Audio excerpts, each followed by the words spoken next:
I'll soon be quite dead at last, in spite of all. Perhaps next month. Then it will be the month of April, or of May. For the year is still young. 1,000 little signs tell me so. Perhaps I'm wrong. Perhaps I shall survive St. John the Baptist Day and even the 14th of July, Festival of Freedom. Indeed, I would not put it past me to pant on to the Transfiguration, not to speak of the Assumption. But I do not think so. I do not think I am wrong in saying that these rejoicings will take place in my absence this year. I have that feeling. I've had it now for some days, and I credit it. I could die today if I wished, merely by making a little effort. But it's just as well to let myself die quietly, without rushing things. Of course, I'll still have my little fits of impatience from time to time. I must be on my guard against them during the next fortnight or 3 weeks. Without exaggeration, to be sure. Quietly crying and laughing, without working myself up into a state. Yes, I shall be natural at last. I shall suffer more, then less, without drawing any conclusions. I shall pay less heed to myself. I shall be neither hot nor cold anymore. I shall be tepid. I shall die tepid, without enthusiasm. I shall not watch myself die. That would spoil everything. Have I watched myself live? Have I ever complained? And why rejoice now? I am content, necessarily, but not to the point of clapping my hands. I am satisfied. There, I have enough. I am repaid. I need nothing more. Let me say before I go any further that I forgive nobody. I wish them all an atrocious life, and then the fires and ice of hell, and in the execrable generations to come, an honored name. I usedn't to need anyone. Just to myself. Stories. Years and years of stories. Till the need came on me for someone to listen to me. Anyone. A stranger to be near me. Imagine he hears me. What I am now. Father, you wouldn't know me now. You'd be sorry you ever had me. Huh? But you were that already. A washout. That's the last I heard from you. A washout. Are you coming for a dip? No. Come on, come on. No. Glare, stump to door, turn, glare. A washout. That's all you are, a washout. Again. Slam life shut like that.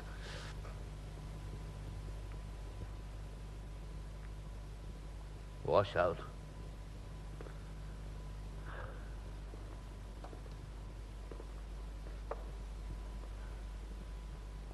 Wish to Christ she had. My mother never refused to see me. That is, she never refused to receive me, for it was many a long day since she'd seen anything at all. I shall try and speak calmly. We were so old, she and I. She had had me so young that we were like a couple of old cronies, sexless, unrelated, with the same memories, the same rancors, the same expectations. She never called me son. Fortunately, I couldn't have borne it. But Dan. I don't know why my name is not Dan. Dan was my father's name, perhaps. Yes. Perhaps she took me for my father. I took her for my mother, and she took me for my father. Dan, do you remember the day I saved the swallow? Dan, do you remember the day you buried the ring? I remembered. I mean, I knew more or less what she was talking about, and if I hadn't always taken part personally in the scene she evoked, it was just as if I had. I called her Mag when I had to call her something. And I called her Mag because, for me, without my knowing why, the letter G abolished the syllable ma, and as it were, spat upon it, better than any other letter could have done. And at the same time, I satisfied a deep and doubtless unacknowledged need, the need to have a ma, that is, a mother, and to proclaim it audibly. For before you say mag, you say ma, inevitably. And da, in my part of the world, means father. Besides, for me, the question did not arise at the period I'm worming into now. I mean the question as to whether to call her Ma, Mag, or Countess Kaka, she having been for countless years as deaf as a post. No, she knew it was me by my smell. Her shrunken, hairy old face lit up. She was happy to smell me. She jabbered away with the rattler dentures and most of the time didn't realize what she was saying. Anyone but myself would have been lost in this clattering gabble, which can only have ceased during a brief instance of unconsciousness. In any case, I didn't come to listen to her. I got into communication with her by knocking on her skull. 1 knock meant yes, 2, no, 3, I don't know, 4, money, 5, goodbye. I was hard put to ram this code into a ruined and frantic understanding, but I did it, in the end. That she should confuse yes, no, I don't know, and goodbye were all the same to me. I confused them myself.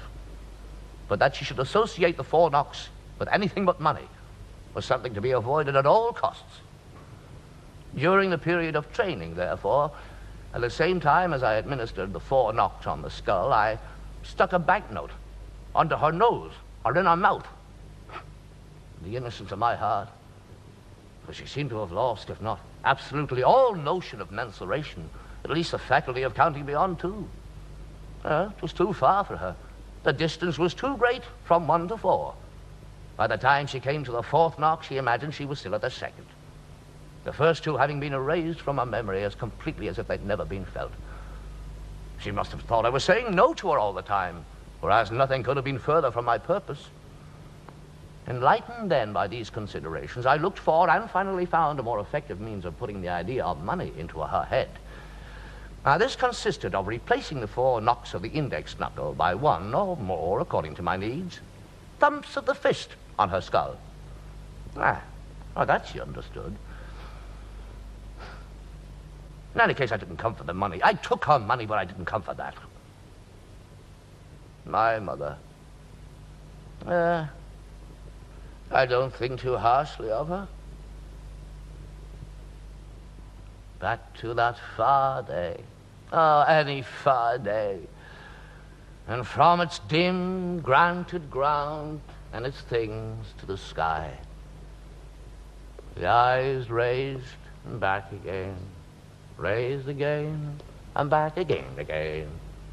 And the feet going nowhere, only somehow always home. In the morning, out from home. In the evening, back home again. Up bright and early that day. I was young then, feeling awful, and out. Mother hanging out of the window in her nightdress, weeping and waving. Nice, fresh morning.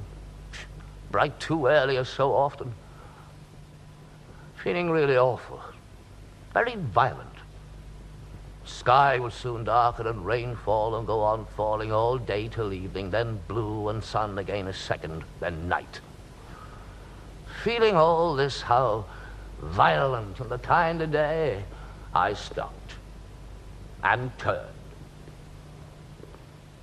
So, back with bowed head, on the lookout for snail, slug, or worm. Great love in my heart, too, for all things still and rooted. Bushes, boulders, and the like, too numerous to mention. Even the flowers of the field. Not for the world when in my right senses would I ever touch one to pluck it.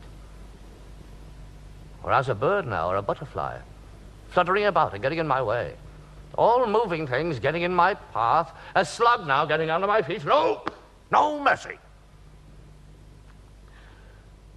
Not that I would go out of my way to get at them, no. Often at a distance they seem quite still, and the next minute they were upon me. Birds, with my piercing sight, I've seen flying so high and so far off, they seemed at rest. And a moment later, they were all about me. Crows have done this. Ducks are perhaps the worst.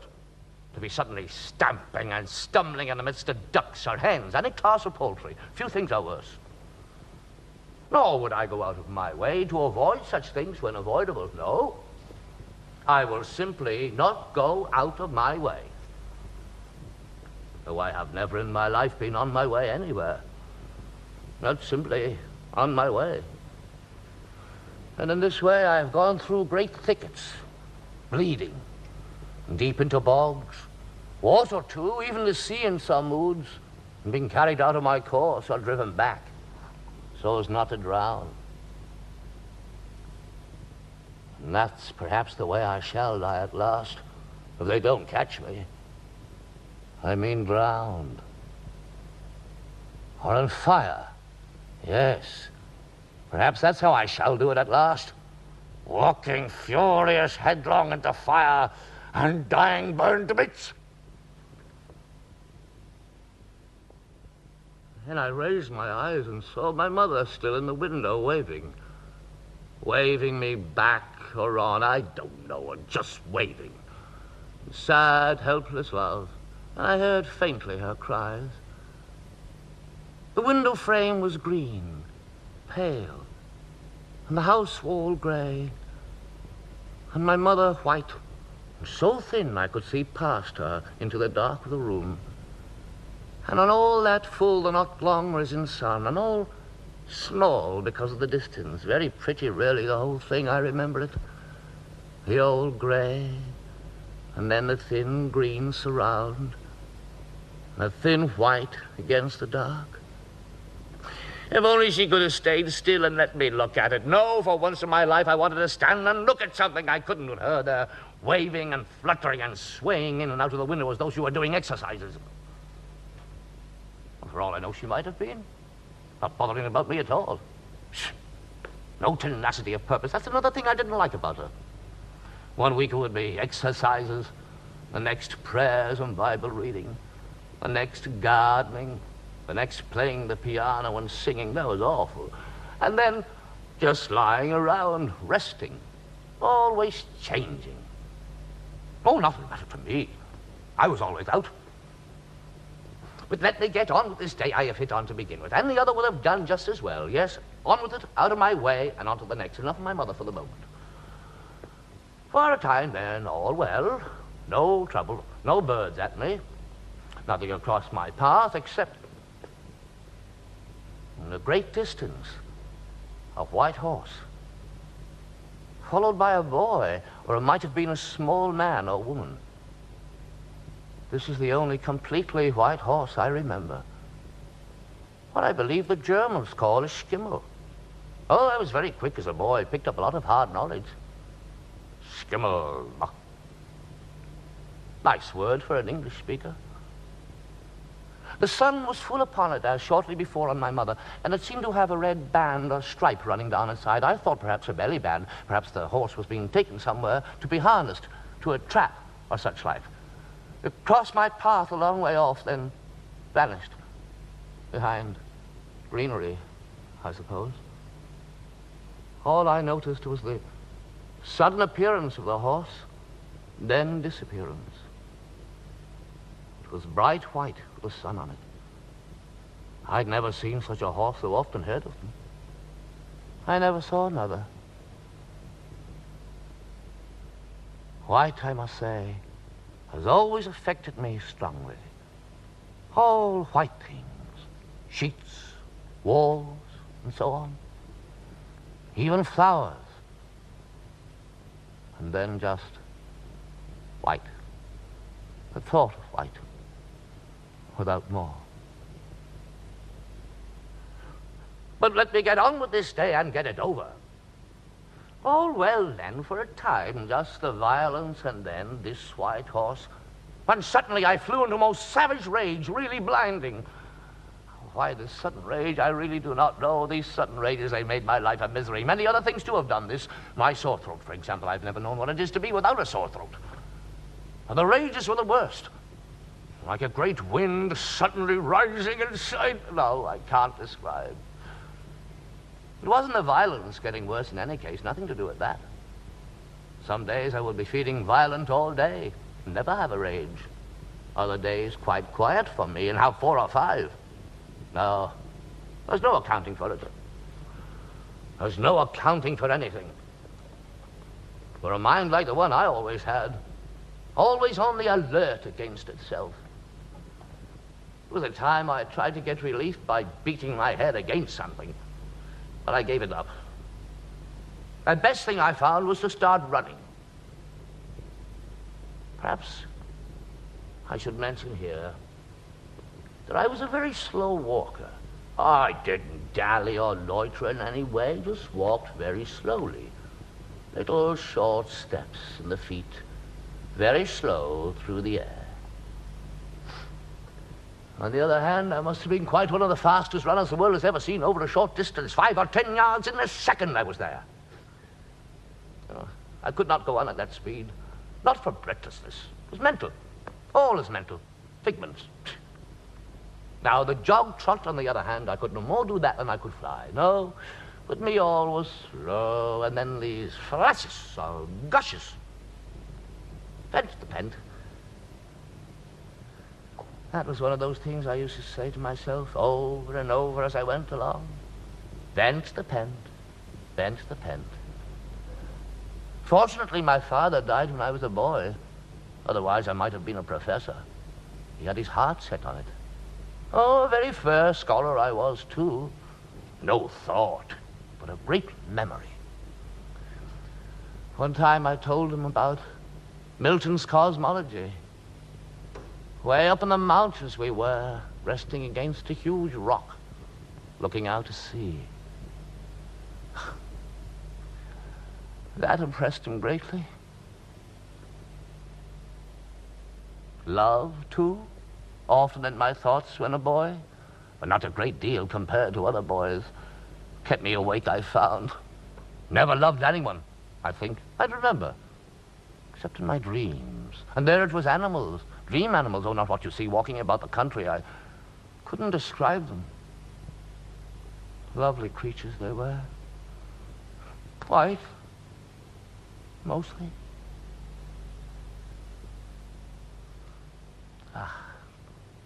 Perhaps in a way it's a pity. A good woman might have been the making of me. I might be sprawled in the sun now, sucking my pipe, patting the bottoms of the 3rd generation, looked up to and respected, wondering what there was for dinner, instead of stravaiging the same old roads and all weathers. I was never much of a one for new ground. No, I regret nothing. All I regret is having been born. Dying such a long, tiresome business I always found. But let me get on now from where I left off. The white horse and the rage. No connection, I suppose. Well, after the white horse and the rage, I don't know. Just on. And then, I suppose, the slow turn, wheeling more and more to the one or other hand, till facing home, then home. Ah, my father and mother, to think they are probably in paradise. They were so good. Let me go to hell, that's all I ask, and go on cursing them there, and they look down and hear me. Ha! That might take some of the shine off their bliss. Yes, I believe all their blather about the life to come. It cheers me up. And unhappiness like mine, there's no annihilating that. I was mad, of course, and still am, but harmless. I passed for harmless, that's a good one. Not, of course, that I was really mad, just strange, a little strange. And with each passing year, a little stranger. There can be few stranger creatures than me going about at the present day. My father. Did I kill him too, as well as my mother? Perhaps in a way I did. Oh, I can't go back in that now. The questions rise up on me. as I go along, leaving me very confused. Breaking up I am. Suddenly they are there. No, they float up out of an old depth and hover and linger before they die away. Questions that when I was in my right mind would not have survived 1 second, but atomized they would have been before as much as formed, atomized. In twos often they came, hard, one upon the other thus. How can I go on another day? And then how did I ever go on another day? Did I kill my father? And then did I ever kill anyone? To the general from the particular, I suppose you might say. Question and answer, too, in a way very handling. I strive with them as best I can, quickening my step when they come on, tossing my head from side to side and up and down, staring agonizedly at this and that, increasing my murmurs to a scream. These are helps. But it should not be necessary. Something is wrong here. If it was the end, I would not so much mind. How often have I said in my life before some new awful thing, it is the end, and it was not the end. And yet, the end cannot be far off now. I shall fall as I go along, and stay down, or lie, curled up for the night as usual among the rocks, and before morning be gone. Oh, I know that I too shall cease and be as when I was not yet, only all over, instead of being in store. That makes me happy. Often now my murmur falters and dies, and I weep for happiness as I go along, and for the love of this old earth that has carried me so long, and whose uncomplainingness will soon be mine.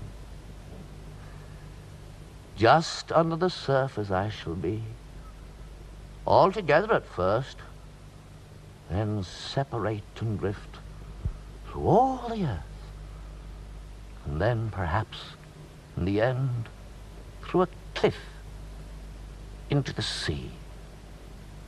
Something of me. A ton of worms to an acre. That's a wonderful thought. A ton of worms. I believe it. Where did I get it? From a dream? Or a book read in a nook when a boy? Or a word overheard as I went along? Or in me all along and kept under till it could give me joy? Oh, these are the horrid thoughts I have to contend with in the way I have just said. Now,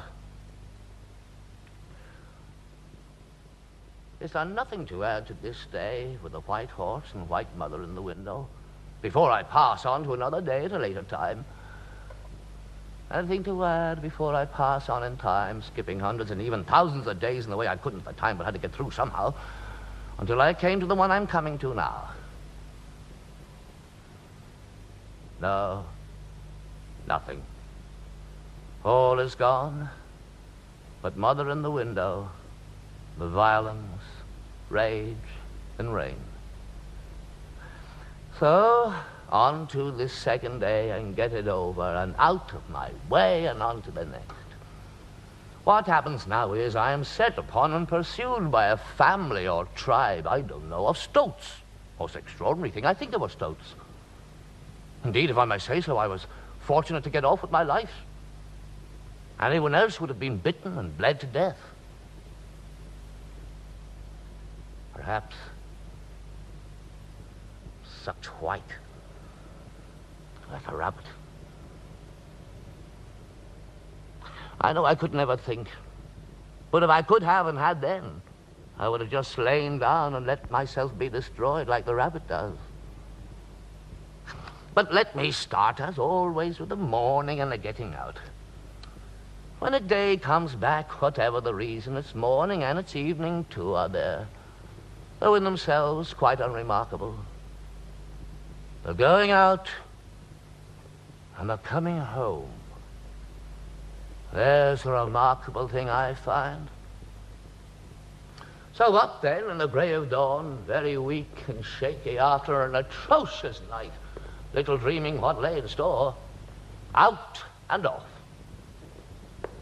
What time of year? I really do not know. Does it matter? Not wet, really, but dripping. Everything dripping. The day might rise, did it know. Drip, drip all day long. No sun, no change of light. Dim all day, and still, not a breath. Till night. Then black, and a little wind. I saw some stars as I neared home.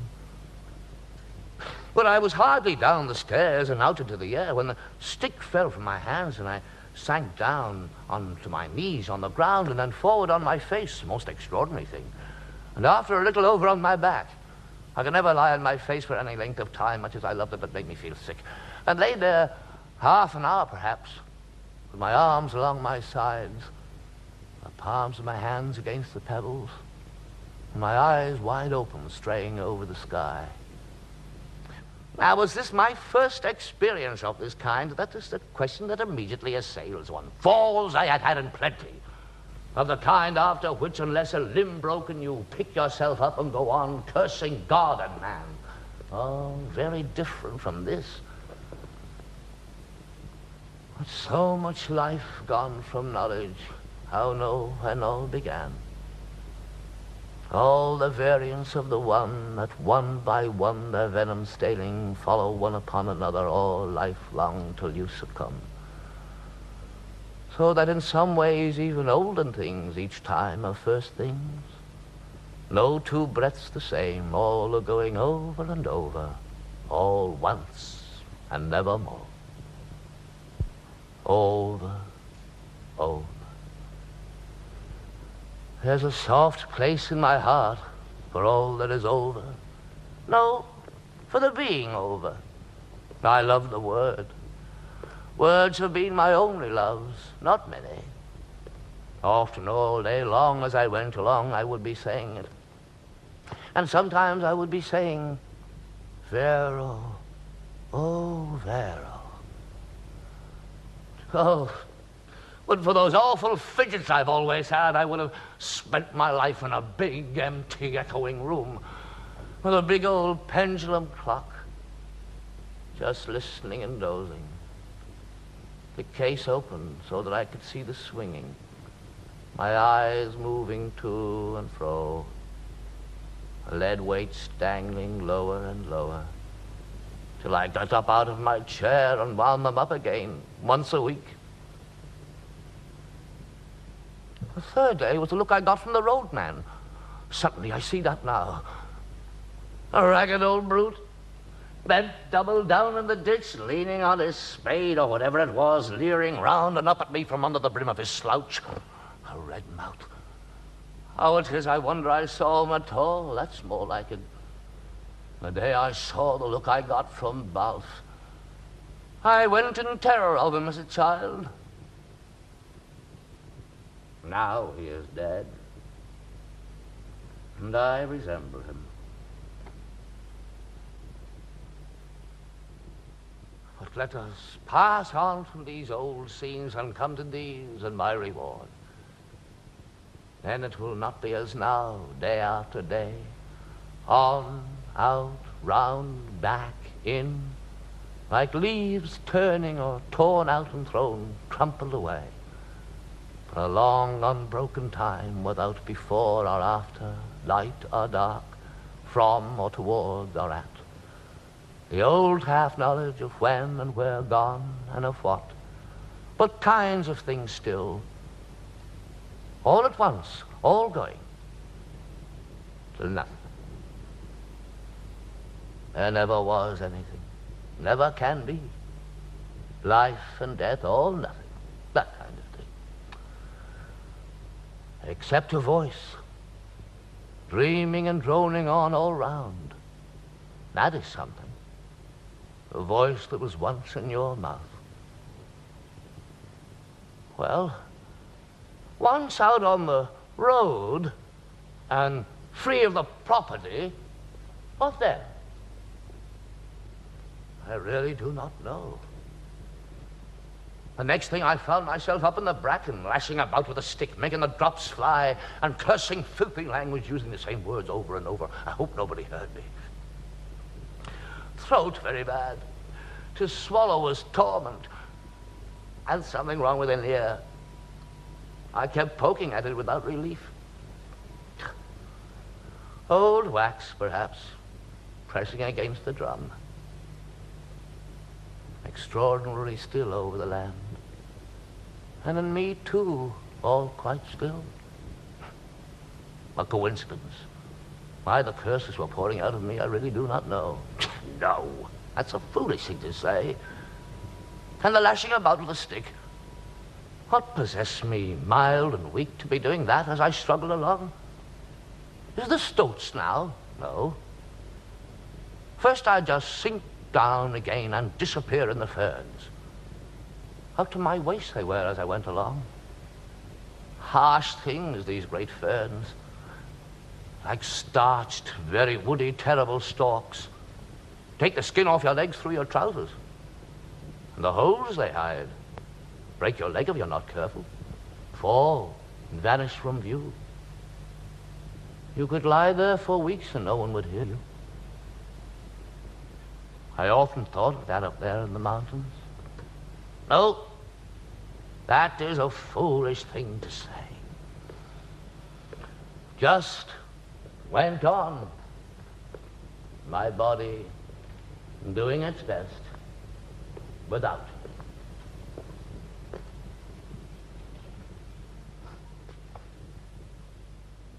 I once took advantage of being at the seaside to lay in a store of sucking stones. They were pebbles, but I call them stones.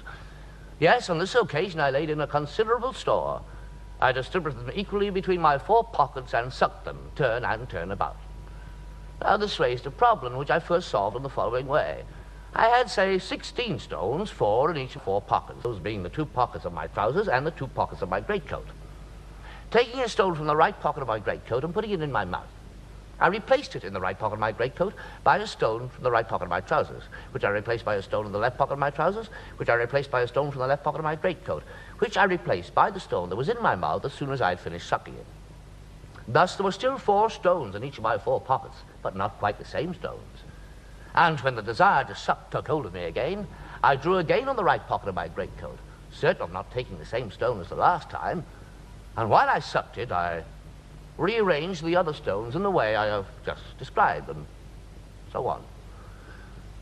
But this solution did not satisfy me fully, for it did not escape me that by an extraordinary hazard, the 4 stones circulating thus might always be the same 4, as a result of which, far from sucking 16 stones turn and turn about, I was really only sucking 4, and always the same turn and turn about. But I shuffled them well in my pockets before I began to suck, and again while I sucked before transferring, in the hope of obtaining a more general circulation of the stones from pocket to pocket. This was only a makeshift, and could not long content a man like me. So I began to look for something else.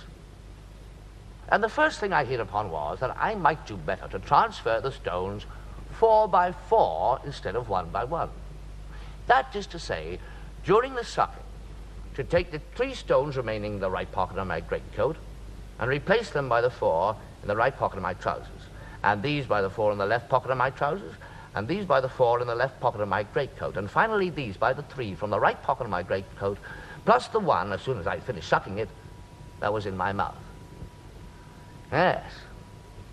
It seemed to me at first that by so doing I would arrive at a better result. But on further reflection, I had to change my mind and confess that the circulation of the stones 4 by 4 came to exactly the same thing as the circulation 1 by 1. For if I was certain of finding each time in the right pocket of my greatcoat 4 stones totally different from their immediate predecessors, the possibility nevertheless remained of my always chancing on the same stone within each group of 4, and consequently of my sucking not 16 stones as I wished, but in fact 4 only, and always the same turn and turn about.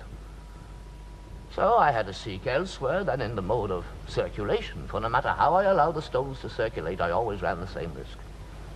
I finally reached a solution, inelegant assuredly, but sound. All that was necessary was to put, for example, to begin with, say, 6 stones in the right pocket of my greatcoat or supply pocket, 5 in the right pocket of my trousers, and 5 in the left pocket of my trousers. And that makes a lot. Twice 5, 10, plus 6, 16, and none, but none remained, in the left pocket of my greatcoat, which for the time being remained empty. Good. Now I can begin to suck. Watch me closely. I take a stone from the right pocket of my greatcoat, suck it, stop sucking it, put it in the left pocket of my greatcoat, the one empty. I take a second stone from the right pocket of my greatcoat, suck it, put it in the left pocket of my greatcoat, and so on, until the right pocket of my greatcoat is empty, and the 6 stones I have just sucked, one after the other, are all in the left pocket of my greatcoat. Pausing then, and concentrating, so as not to make a balls of it, I transfer to the right pocket of my greatcoat, in which there are no stones left, the 5 stones in the right pocket of my trousers, which I replace by the 5 stones in the left pocket of my trousers, which I replace by the 6 stones in the left pocket of my greatcoat. At this stage, then, the left pocket of my greatcoat is again empty, and the right pocket of my greatcoat is again supplied, and in the right way, that is to say, with other stones than those I have just sucked. These other stones I then begin to suck one after the other, and to transfer, as I go along, to the left pocket of my greatcoat, being absolutely certain, as far as one can be in an affair of this kind, that I am not sucking the same stones as a moment before, but others. And when the right pocket of my greatcoat is again empty, and the 5 stones I have just sucked are all, without exception, in the left pocket of my greatcoat, I then proceed to the same redistribution as a moment before, or similar redistribution. That is to say, I transfer to the right pocket of my greatcoat, now again available, the 5 stones in the right pocket of my trousers, which I replace by the 6 stones in the left pocket of my trousers, which I replace by the 5 stones in the left pocket of my greatcoat. And there I am, ready to begin again. Do I have to go on? No. For it is clear after the next series of sucks and transfers, I shall be back to where I started. That is to say, with the first 6 stones back in the supply pocket, the next 5 in the right pocket of my stinking old trousers, and finally the last 5 in the left pocket of same. And my 16 stones will have been sucked once at least, in impeccable succession. Not one sucked twice, not one left unsucked.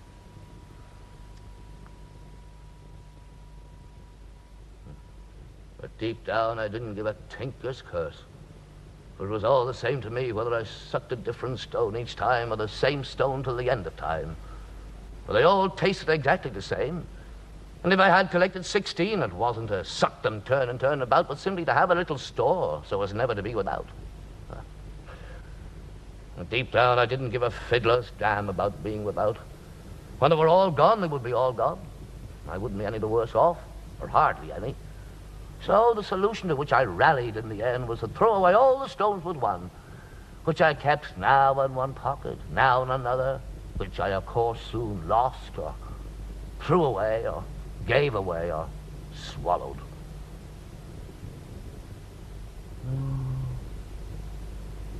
Stories, stories.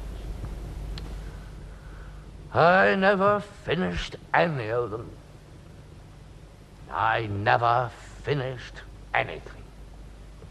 Everything always went on forever. A Tuesday scowls, a Wednesday growls, a Thursday curses, a Friday howls, a Saturday snores, a Sunday yawns, a Monday mourns, a Monday mourns. And the poor old lousy old earth, my earth, and my father's and my mother's, and my father's fathers, and my mother's mothers, and my father's mothers, and my mother's fathers, and my father's mother's fathers, and my mother's father's mothers, and my father's father's mothers, and my mother's mother's fathers, and my father's father's fathers, and my mother's mother's mothers, and other people's fathers and mothers. An excrement. The crocuses, and the larch turning green every year a week before the others, and the pastures red with uneaten sheep's placentas, and the long summer days, and the new-mown hay, and the wood pigeon in the morning, and the cuckoo in the afternoon, and the corncrake in the evening, and the wasps and the jam, and the smell of the gorse, and the look of the gorse, and the apples falling, and the children walking in the dead leaves, and the larch turning brown a week before the others, and the chestnuts falling, and the howling winds, and the sea breaking over the pier, the first fires, and the hooves on the road, and the consumptive postman whistling the roses are blooming in Piccadilly, and the standard oil lamps, and of course the snow, and to be sure the sleet, and bless your heart, the slush. And every 4th year, the February debacle, and the endless April showers, and the crocuses, and the whole bloody business starting all over again. A turd. And if I was to begin it all over again, knowing what I know now, the result would be the same. And if I was to begin all over again a second time, knowing what I would know then, the result would be the same. And if I was to begin it all over again 100 times, knowing each time a little more than the time before, the result would always be the same. And the 100th life was the first, and the 100 lives as one. The cat's flux. The end is in the beginning, and yet you go on. Perhaps I could go on with my story, begin another. Perhaps I could throw myself onto the floor and dig my nails into the cracks and drag myself forward by my fingers. It'll be the end, and there I'll be, wondering what can have brought it on and why it was so long in coming. There I'll be in the old refuge, alone against the silence and stillness. If I can hold my peace and sit quiet, it'll be all over with sound and motion. All over and done with. I'll have called my father, even twice or 3 times, in case he hadn't heard me the first time or the second. And then, all kinds of fantasies that I'm being watched. A rat, steps, breath held, and then babble words like the solitary child who turns himself into children, 2, 3, so as to be together and whisper together in the dark. Moment upon moment, pattering down like the millet grains of that old Greek. And all life long you wait for that to mount up to a life. Oh, let's get it over. It's too late. Perhaps it's too late. Perhaps it's a dream. All a dream. That would surprise me. I'll wake in the silence, never sleep again. 'Twill be I, or dream again. Dream of the silence, a dream silence, full of murmurs. I don't know. That's all words. Never wake. They're going to fail me. I know that well. They're going to abandon me. You must go on. That's all I know. To be the silence for a moment, a good few moments, or it'll be mine, the lasting one that didn't last, that still lasts. It'll be I. You must go on. I can't go on. You must go on. I can't go on. I'll go on.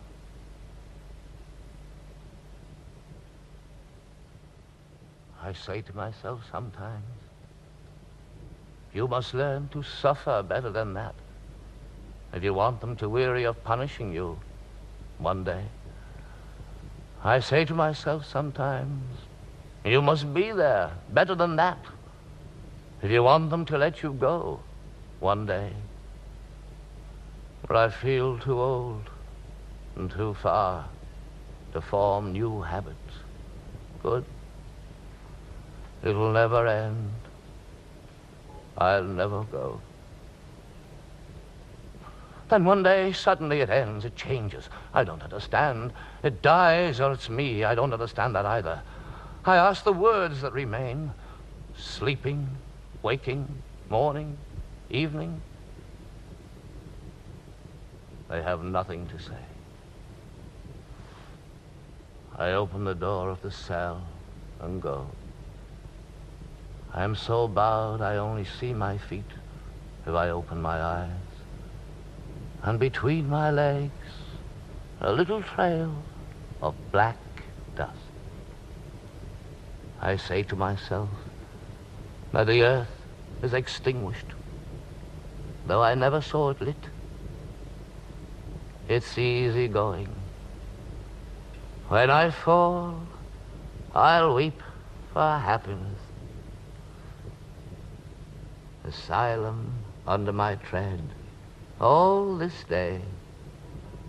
Their muffled revels as the flesh falls, breaking without fear or favor, wind. Their gantelope of sense and nonsense run, taken by the maggots for what they are. They gave birth the stride of a grave. A light gleams an instant, and then it is night once more. Moments for nothing, now as always. Time was never, and time is over. Reckoning closed, and story ended. Well, there we are. There I am. That's enough.